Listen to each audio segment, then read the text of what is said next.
So the lighter FNAF topic, and what's what we'll start with, is I think I solved the Five Nights at Freddy's timeline, like fully.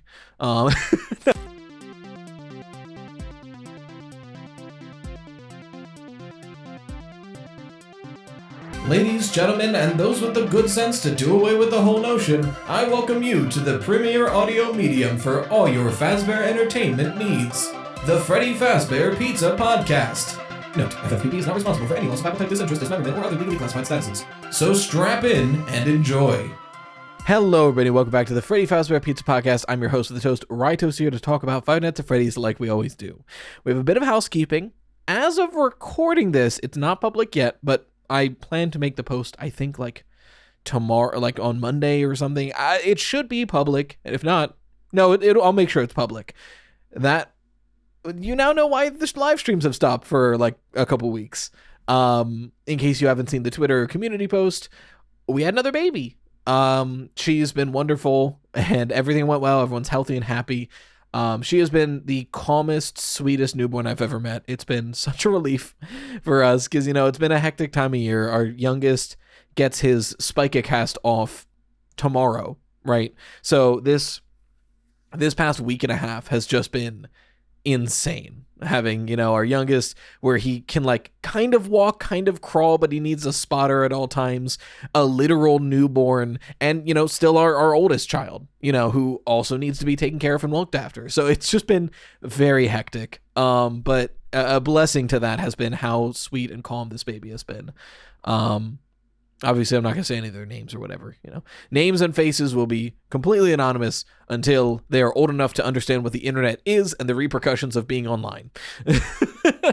But no, she's been super sweet. We plan to so I told some, you know, close friends, some collaborators, and some mods beforehand, you know, because it affects schedules, and we didn't want to make this public until everyone was safe and healthy and home.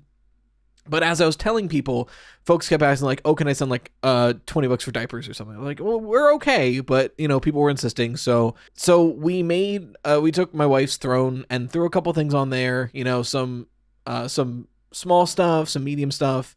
Or even just stuff that like is crowdfunded. And again, this isn't to say we need money. We're good. You know, we're okay.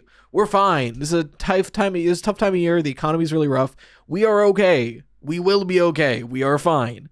But some folks really wanted to, so we gave a safe avenue that won't give out our address or anything for anyone who wants to. But again, we are fine. But, you know, if anyone does give, thank you so much. Incredibly kind. Do not feel like you have to. We're okay. You know, I want to stress enough, like, I'm not out here begging for money. We are okay. We are fine. It is very kind and appreciative, but no one should feel obligated. We are okay. Especially because I know like a lot of charity streams go on this month. It's December, you know, so like if you've got money, give it to them. You know, we're okay. But regardless. Yeah. So as far as like when will the streams come back? Probably early January. I can imagine. I mean, hell, maybe Friday, you know, I don't know for certain. But once our youngest is able to sleep in his own bed again, which again, knock on wood, cross fingers, should be tomorrow, or I guess our middle child. I can't say our youngest anymore. Once our middle child was able to sleep in his own bed again, it'll be a lot easier to plan streams and stuff. So we'll see. Hopefully come January. And yeah, I think that's all the housekeeping. As far as what we wanted to talk about today, I have a lighter FNAF topic and then a digital circus topic. So the lighter FNAF topic, and what we'll start with, is I think I solved the Five Nights at Freddy's timeline, like fully. But specifically what I mean, because we had that whole podcast series, I believe earlier this year, where I was going through my personal Five Nights at Freddy's timeline and like making one, grabbing all the lore. And I still, like, that's my main timeline. But a lot of it's been shaken up by Secret of the Mimic and the movie. Because, understandably so. So I kind of wanted to look over that and readdress some things. Now, I'm not going to go through that PowerPoint that I made right now. I mostly want to talk about what I've been thinking. And a lot of this is going to be more organized in this week's video. But this is kind of my brainstorm and like just like train of thoughts about the timeline. And that's incorporating the new information from the movie specifically. So the FNAF 2 movie, the movies are a separate continuity of the games, but I still think that it's worthwhile to take any lore that they provide in the movies or books and see if it can fit in the games, and if so, what does that change? And it just helps us solve this messy, abstract timeline where we have no definitive information at all in. So what's one of the things that really shakes things up? I think the main two things that shake things up, I guess three, it's all related to the FNAF 2 animatronics, right? The idea that A, the withered animatronics are separate animatronics from the original classics. B, that Charlotte is the only spirit inside of FNAF 2 besides like Golden Freddy, like the only active animatronic besides like maybe Golden Freddy, right? And 3, that the toys and withereds are either Springlock suits or are built with Springlock technology. That's crazy, right? So the first immediate question is, can any of this information be carried over to the FNAF time, like the game's timeline? And I've been making videos saying that they could be, and I do think they can be. However, it was brought to my attention by friend of the channel and just friend Bonzi that the withereds being separate animatronics, I think pretty definitively, especially with the evidence that he brought to me, pretty definitively needs to be a retcon if it is true. Honestly, one of the main things that really kills this theory that Bonzi brings up is they are stated to be older models. They're never stated to be prototypes. They're directly stated like, oh, those older models, they tried to use them again. It's implied that they've been around. So if that's true, they kind of have to be the classics. Whereas the prototype theory is that they were never used. They were originally going to be the main stars of the FNAF 2 location, and when the creation of them failed, then the toys were made. So it is a retcon. But I think the way it simplifies a lot of this timeline, it is a worthwhile one, and one that I think falls under our help wanted clause. And hey, you can disagree with me. I think it's perfectly valid to be like, no, avoid retcons at all cost. But this story beat makes FNAF 2 way simpler and way more clean in the timeline in a way that I personally enjoy, and isn't necessarily contradictory to anything outside of FNAF 2. So, like, I do like it. I like it a lot. It's a very slight retcon. Instead of this being the same set of animatronics the whole time, this is a separate one that is self-contained within FNAF 2. And the only thing that interacts there is the the marionette. And Golden Freddy, who's like a haunting specter of this whole franchise at this point. Yeah, here's your question, okay? If you're gonna look at me and say withered Golden Freddy needs an answer, I'm gonna look at you and say so does Yendo. Both characters are ones that we as FNAF fans go, holy shit, are they looking over here? I'm just gonna pretend. Yeah, are they still looking at me? Fuck. Okay. Let's just keep talking and pretend they're not here and maybe they'll go away. Right? Like, so, we'll figure that out. But let's play in the space of if these three facts are true, what does that change about the timeline? Because I said it's a bit self-contained, and I think it is, right? Because FNAF 2 is interesting. FNAF 2 is a moment that is important in the franchise, but doesn't really change the timeline around it. Because I was thinking about, if the withereds are the original animatronics, then they're briefly at FNAF 2, they get mangled beyond repair, and then they're repaired for FNAF 1. That's kind of weird, but like, okay. And the toys get some of the remnant possibly from the MCI victims of the originals, since they're used for spare parts. So some of that remnant goes over. And then because of that, when the toys are scrapped, William can use that, melt it down, put it into the fun times. That's been my theory for a long time. But none of that's necessary, because all this is doing in the timeline is showing like the event, a bite of 87 happening, a possible DCI, depending on who you ask, and a reason for the fun times to get the missing child incident victim remnant. A messy reason, but a reason. And it's one that you have to assume a lot for. You have to be like, okay, well, we know the animatronics are acting weird, So if we assume that they're haunted, where could that come from? Well, it can't be from the DCI because that is kind of implied to be at like night 5 of the week and they're deadly on night 1, so it can't be that.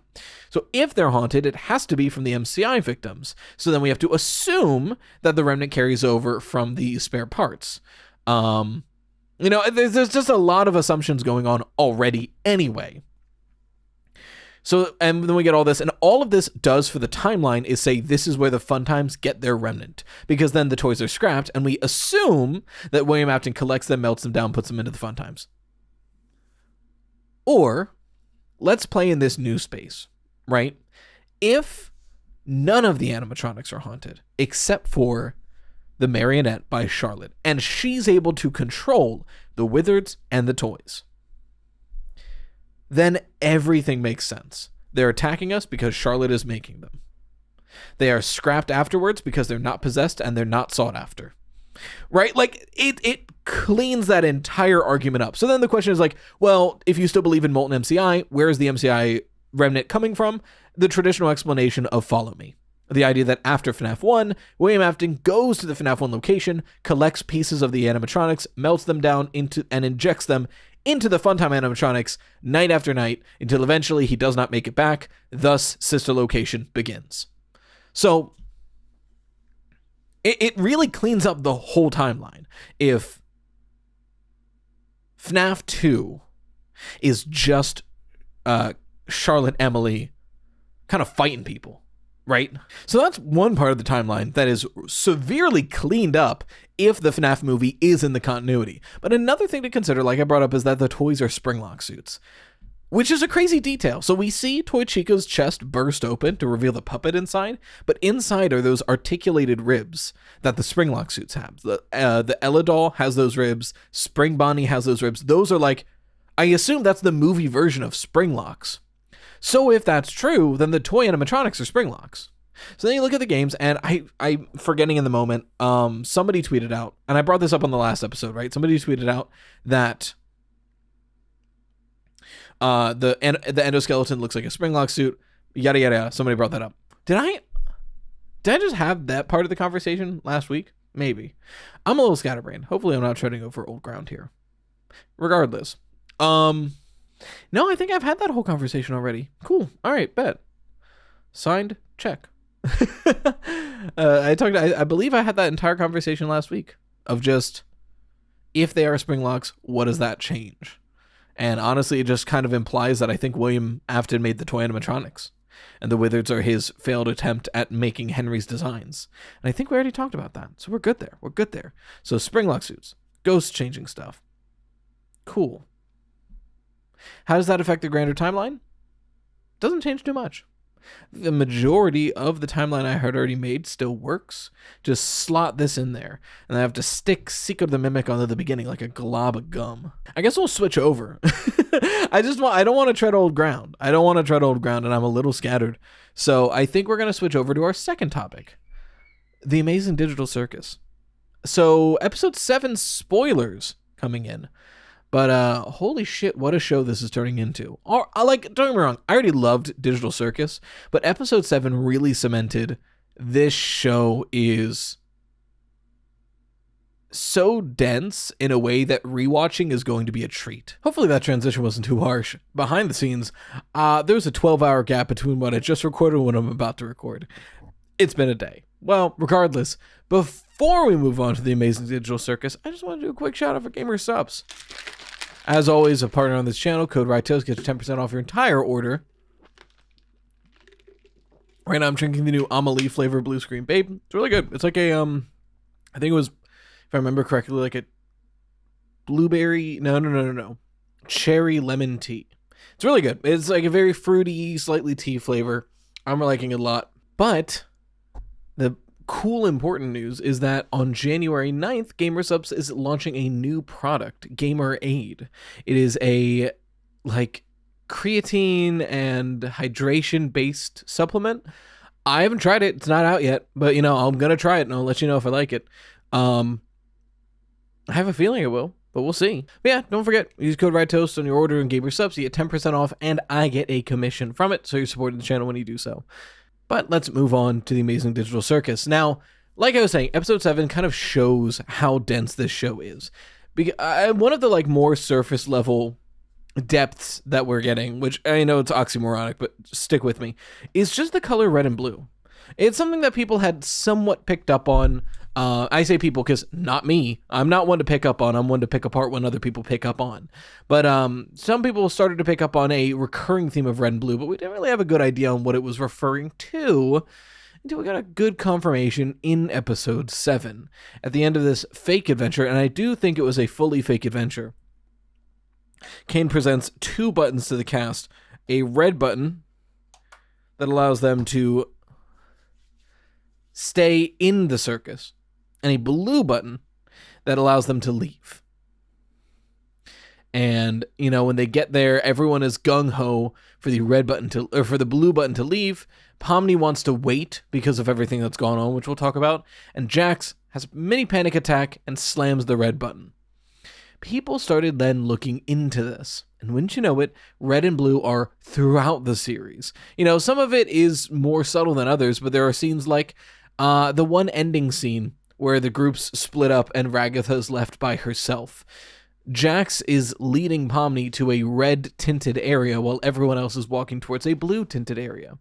One of the arguments during They All Get Guns, Pomni is in front of a blue wall while Jax is in front of a red wall while they're arguing. Pomni herself is red and blue, and she was the one who was hesitating. Jax is purple, a combination of red and blue. Like, there's so many interesting tidbits throughout this entire series that once it's over is going to make rewatching a treat. But that's not all. I kind of want to talk about episode 7 in general, right? And specifically about like my thoughts on the episode, because there's a lot of thoughts going around. Some people think that the adventure wasn't fake and that was Kane covering. Some people think it's all fake. I think what makes the most sense is it was completely made up by Kane, but it was inspired by the truth. I think genuinely the things that were real from this adventure are the pictures of the Macroverse that Kane is obsessed with and his weird grudge against Kinger. Everything else, though, is probably a farce. That might have been actually Kane's office, but I don't think there's just a button you hit and you get to leave. Why would that be coded into this game, essentially? I think Kinger was on to that. So, as for this whole scheme to work, Kane knows Kinger needs to stay out of it because I think it's pretty clear by now that Kinger maybe did help develop this digital circus, or at least knows more than he tells. There's the butterfly incident from the last episode, and he seems to want to tell them something, and none of this seems right. Every time they tell Kinger anything, he's like, that doesn't seem right, but obviously we get that moment where the light kind of flashbangs him and he forgets what he was about to say. So I think this episode is doing a lot of things. The adventure itself, I think, is fully fake. Abel, I think, is just an NPC that Kane had been training for a while. Because think about it, right? There's that, we keep getting the hints at the ends and in the middle of a bunch of episodes of a mannequin watching the cast. That's supposed to be Abel. And, some people take that as he is a real, person, not an NPC. But if literally the whole point of this AI is to make it as realistic as possible, yeah, Kane would need it to observe the humans as much as possible to better act like them. It's literally training off of their conversations, the things they say. So that's why he's been watching them this whole time. But I think Kane wanted to... we get the last episode where nobody likes Kane, and Kane has to confront the fact that he is nobody's favorite. And he has that moment where he glitches out. I think he'd been working on this adventure for a while, but that, I think, was the straw of, we need to do this adventure now. Because Kane, I do not think is malicious. I think Kane is accidentally very, very cruel and evil and mean and vindictive, but I don't think he's intentionally malicious. He's an AI. He doesn't understand humans, but he desperately wants to. So think about the logic of Kane right now, right? The very most recent episode, he finds out nobody likes him. and he's not anybody's favorite. So he'd already been planning this adventure. Let's kick it up now. Because what is this adventure? This adventure is literally an adventure of exactly what they always ask to do. I don't think Cain knows how to leave the circus, but he knows the humans keep talking about wanting to leave. I know, let's make an adventure where they can pretend they can leave. But Cain really, really wants the humans to like him. So the whole point of this adventure is to warm them up to Cain and make it so they all realize that they love Cain so much they would never want to leave him. Because this adventure sets up exactly that. Abel the entire time keeps mentioning that, like, oh, if you leave, Cain can't come with you. Oh, if you leave, Cain will be trapped here by himself forever. Oh, if you leave, Cain will be sad and horrible, and it would be terrible for Cain, right? Abel keeps establishing this over and over again. He, part of the plan is Jax needs to ask Cain about his personal interests and get to know him. And Abel stresses that it would make Cain so happy to be actually asked what he enjoys for once that he would short circuit. Think about how desperate this is. Like, this is all set up by Cain. Does he actually short circuit? Who can say? But Cain at least wanted the players to know, I am so alone that simply asking what my hobbies are would make me so happy I could theoretically need to reboot. Like, that's sad. And part of this adventure is that Jax, somebody who seems to hate Cain and everybody else, has to willingly hang out with Cain. Part of the adventure is just, I want to hang out with you guys. I want you to get to know me and me get to know you. And again, warming up more and more to Cain. Because in his eyes, his perfect vision of this adventure is they go through all of this, they get the chance to leave. And they all look at each other and say, no, we like Cain too much. We want to stay. He was so certain that they would love him so much they would never want to leave, he didn't even consider that they might leave. Thank God they didn't hit the button. Who knows what would happen? But he wants them to like him so much that he was willing to pull all of this in the hopes that they would realize they like him and accept staying. So in his mind, in his logic, he did nothing malicious. This was simply an adventure based off of the thing they want more than anything. And in that adventure, they have to learn that Cain likes them and wants to get to know them. This is literally in Cain's mind. This is a adventure perfectly crafted to make them love him. It's the one thing they want more than anything else, and they have to spend time with him and get to know him. But of course, he's an AI. He doesn't understand humans. And he doesn't understand that experiencing what they want is different than getting what they want. They don't want to experience what it would be like to escape. They want to escape. And that is also kind of a huge point of AI in general. To an AI, what's the difference between experiencing something and actually doing that thing? Because an AI can never actually do that thing. It can only experience. I mean, the episode itself brings up that whole very notion with the gag of the Chinese room. For anyone who doesn't know, the Chinese room is a thought experiment about artificial intelligence. The thought experiment this is the gag that they pull in the beginning of the episode. But the idea is there is a man inside a room, and you take somebody writes something in Mandarin and slides it under the door, right?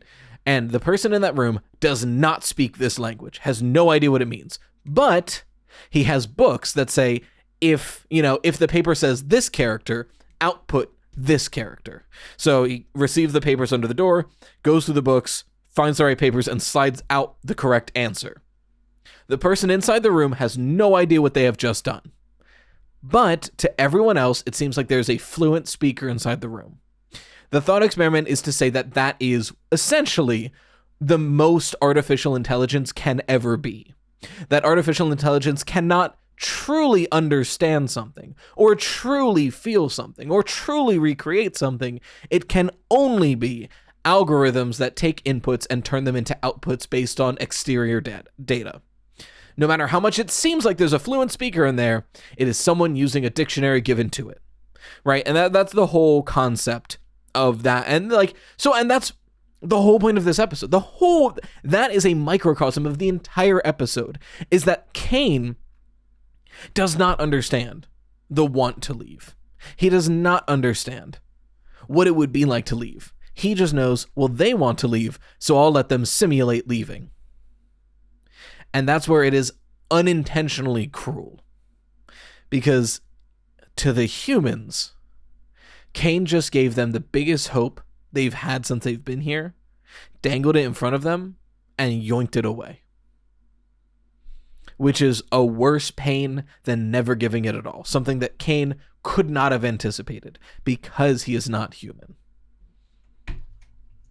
Speaking of King, people rightfully pointed out, the only one who laughs at the Chinese room joke, because at the end of it, Kane's like, I don't know, I can't read Chinese, which, the AI cannot in this scenario.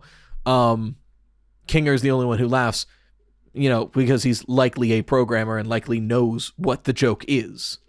I'll be honest, I didn't know what the joke was. I was like, oh, this is a weird bit, and then, after the fact, people on Twitter were pointing out the whole thought experiment. The Digital Circus already is so bittersweet to me because it is so very good, but it's also so finite. I'm of two minds because I would give a lot of money for just a couple seasons of filler with these characters. Put them through wacky adventures. I like these characters. I like seeing them interact, but at the same time, I appreciate and really respect a writer who knows, like Gooseworks, like a director-writer who knows this story needs 9 episodes and it will be best told in that finite amount. That takes a lot of guts. That takes a lot of integrity, and I really respect that. But fuck would I give for just a spin-off of filler? Because, okay, here's my take, on what the next 2 episodes are going to be. I have no idea what they actually will be. But as far as, the state of the end of the show, I don't think anyone's escaping. I think the point of Digital Circus, I think it was said somewhere that Gooseworks at some point said that the point of Digital Circus is learning to find fulfillment in stagnant life. And whether or not that's even true, I think that logic makes total sense. If that's something that Gooseworks said, and Gooseworks wasn't lying, which is something that happens a lot, understandably, people will be like, oh, who's gonna die? And then Gooseworks will just lie, which is really funny. But if the moral of this truly is finding meaning in stagnant life, I think it makes sense that nobody's leaving. Someone might abstract before the end of the series, but I don't think anybody is going to leave the circus. People kind of keep bringing up the idea of they'll all get out, or some of them will get out, maybe one will stay behind. I think the whole point of this show will be that by the end of it, they accept that they may never leave, but they get Kane to give them liberty over creating the adventures. I think that is the best case scenario. If this doesn't end tragically, that is the best case scenario for this series. That it's not about being able to leave. Maybe one day they will. But it's about having autonomy. That's the real kicker. The Digital Circus isn't necessarily a terrible place, but it's the thought of maybe one day I'll get to leave and being forced through these, at times, horrific adventures. If all Kane wants is to truly understand the humans better, if they can convince him the best way to do that is let them create the adventures, then not only would that fulfill Kane's desires, but it would solve one of the biggest problems with the circus. And that's that they have to go through these unwilling, horrible things. We see twice now, during the picnic and during the beach episode, when they're left to just relax and hang out, they're having a good time. They're doing okay. You know, sometimes they don't want to go through a haunted house where they have to shoot monsters and almost die 7 times. Sometimes they want to go to the beach, you know? And I really think their best case scenario is they are stuck there, but they now have autonomy. Because that's really what it comes down to, I think, driving most of them crazy, is that lack of autonomy. It's not being able to choose what you look like, what your name is, and what your world is. You know, and I think that's that's the grander moral we can take from the digital circus, you know. Because many of us in this world don't have a choice of what we look like, what our name is, what the world is, you know.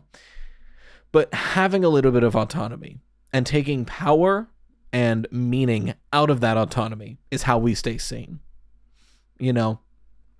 And I think that's really what the moral of Digital Circus is going to end up as, is that, you know, we're in a circus. We are in this world where we are put through things we don't deserve. We are in this world where things happen to us and it sucks and we have to accept it. But you have 2 choices. You can stop trying. You can give up, give in, and abstract and become nothingness, or you can find meaning in the autonomy you have and find autonomy anywhere you can. And I think that's really what the moral of this show is going down. Not only do I think logically they're not going to escape, but I think it would betray the moral of the series if they could get out and everything's fine now. That's not the point. The point of the digital circus isn't to escape, it's to survive. Those are my thoughts anyway. I think what it's going to be is that the next episode is dealing with the repercussions of this episode, you know, and mainly 2 parts, right? Dealing with why Jax hit the red button and what Kinger knows. And then the 9th episode will be using what Kinger knows to get one up on Kane and contain him in some way so that they can have autonomy. I think that's where we're going. But I would not doubt if the end of episode 8 is the beginning of the Kane crash out. I am a fan of the theory that Kane will go not full, but will go partial am before the end of the series. I don't think he has it in him to truly be am, right? Like, I don't think Kane hates the humans. I think Kane is obsessed with the humans. I think Kane is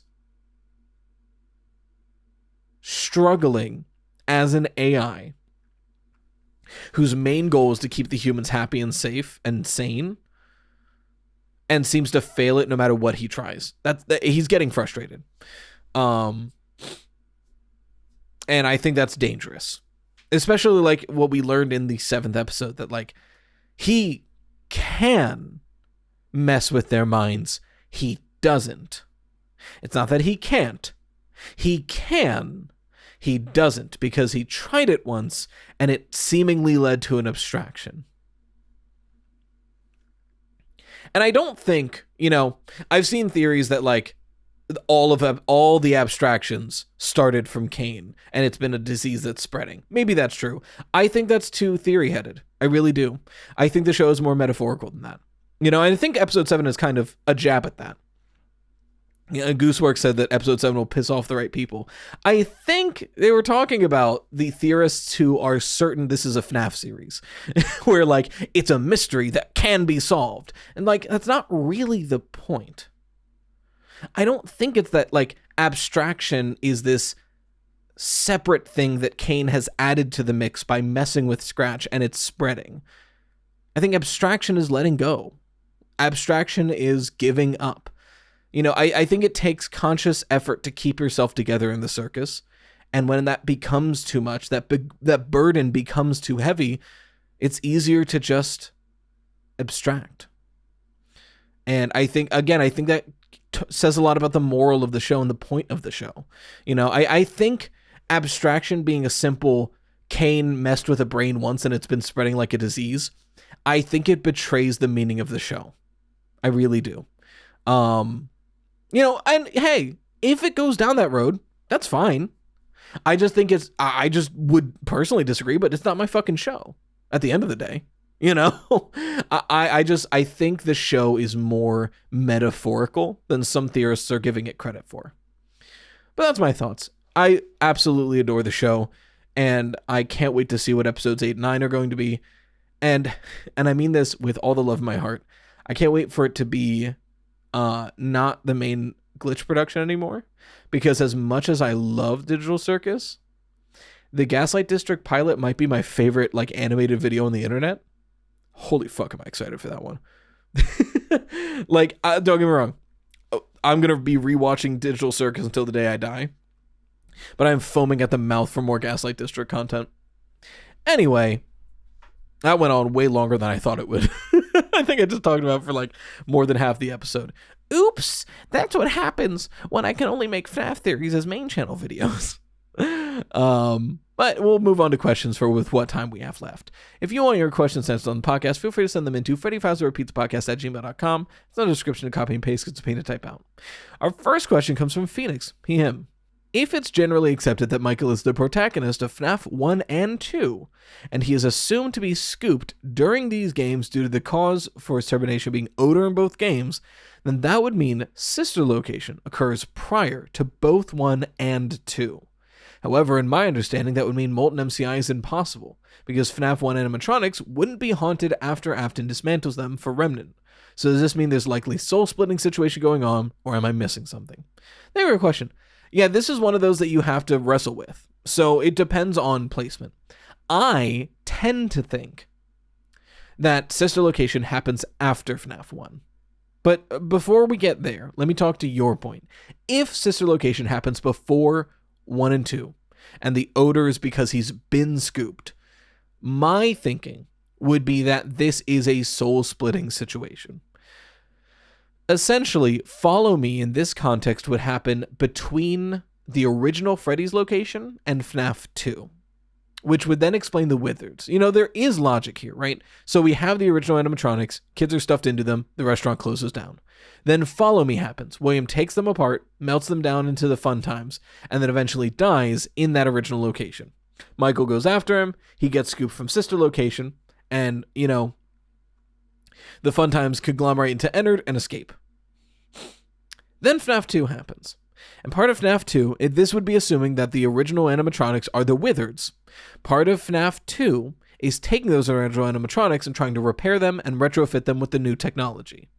That forms the Wizards. That's why they're so broken apart and messed up, because William Afton already tore them apart, and now they're putting new endoskeletons, and it's just a mess. But here's the thing. Remnant seems to be attached to metal. The book seemed to imply that Remnant is the combination of spirit and metal. So if William Afton took the robots apart messily and just took some of it, which we see a lot of the animatronics still at the original FNAF location in Follow Me, so he seems to only took part, whatever was left there could still have Remnant attached to it. Which then could explain why it's so animalistic. Because we seem to see in the books that when someone fully possesses something, they've got pretty good control over it. Whereas in FNAF 1 and 2, the animatronics are really twitchy and weird. And they're almost more animalistic. So that's kind of the thinking there, is that since it's only part of the original souls, it's enough to animate these animatronics, but they're sloppy and they're not very clear on what they're trying to do, which is probably why they're attacking Michael Afton in the first place. So yes, if sister location happens between the original Freddy's and FNAF 2, then it's a soul-splitting situation. However, I tend to think sister location happens after FNAF 1. The reason being, I think the odor thing was a funny joke, which could be interpreted in the lore, but doesn't necessarily need to be. And if you want it to be, I would argue the fact that it's for tampering with the animatronics and foul odor is more important. Because every iteration of these animatronics, people complain that they're stinky. They're stinky, stinky animatronics. And I like to think that Michael Afton was working at FNAF 2 and FNAF 1 under the behest of William Afton. William Afton was abusing Michael Afton. It was like, I need an inside guy. They know me. They don't know you. So you're going to take a fake name. You're going to go there and do my bidding. You're going to go examine those animatronics and take some pieces off of them. But then Michael gets caught doing it, tampering with the animatronics, and then they get to go, it's not the animatronics, that night guard was messing with him, and he's stinky, and they offshore the blame to Michael Afton. Something that Fazbear loves to do, offshore blame, right? So I like to think it's that, because then Follow Me takes place after FNAF 1, which then leads to Sister Location, and then Michael gets scooped after Sister Location, and the only place that needs to hire him while he looks like that is FNAF 3 and FNAF 6, which both make sense. FNAF 3 is shady, FNAF 6 is Henry's plan. Perfect sense. So there's a lot of ways to explain it, and the third option is you can believe Sister Location happens before FNAF 2, and that MoltenMCI isn't true. MoltenMCI isn't necessarily true. It has a lot of really good evidence. I believe it's true, but it is not confirmed. So you can also take it that way too. But thank you for your question, Phoenix. Our next question comes from Zyler. Him. In the second FNAF movie, Scott decided to add new powers to the puppet. The puppet is able to take control of humans like Lisa and Vanessa near the end. Are there any implications that these powers on the puppet translate over to the games? If so, is the crying child possibly being controlled by the puppet? It's a big stretch, but it's fun to think about. There's a question. I would say straight up, I see no reason for the crying child to ever be possessed by the puppet, especially since I think he dies before Charlotte even dies. However, it is interesting to think about the idea of a spirit possessing a human in the games. I can't think of a time that would really have happened, and the main reason being we don't get a lot of human characters in FNAF. It's usually one at best per game. Sometimes they're not even listed, so I don't see a lot of examples of that, although you could argue that the whole deal with Into the Pit isn't that Spring Bonnie is masquerading as Oswald's dad from Into the Pit. If you haven't played or read Into the Pit, this could be very confusing. It's not, but in that game and book, this character's named Oswald. His dad is basically kidnapped and replaced by Spring Bonnie, but he's the only one who sees it. Everyone else just sees Oswald's dad. It could be. You could argue that that's what's going on there. That it's not that Spring Bonnie replaces Oswald's dad, but that it possesses him. And Oswald's able to see it because Oswald knows what Spring Bonnie is, but to everybody else, they just see the possessed Oswald's dad, who's just out and about doing his thing.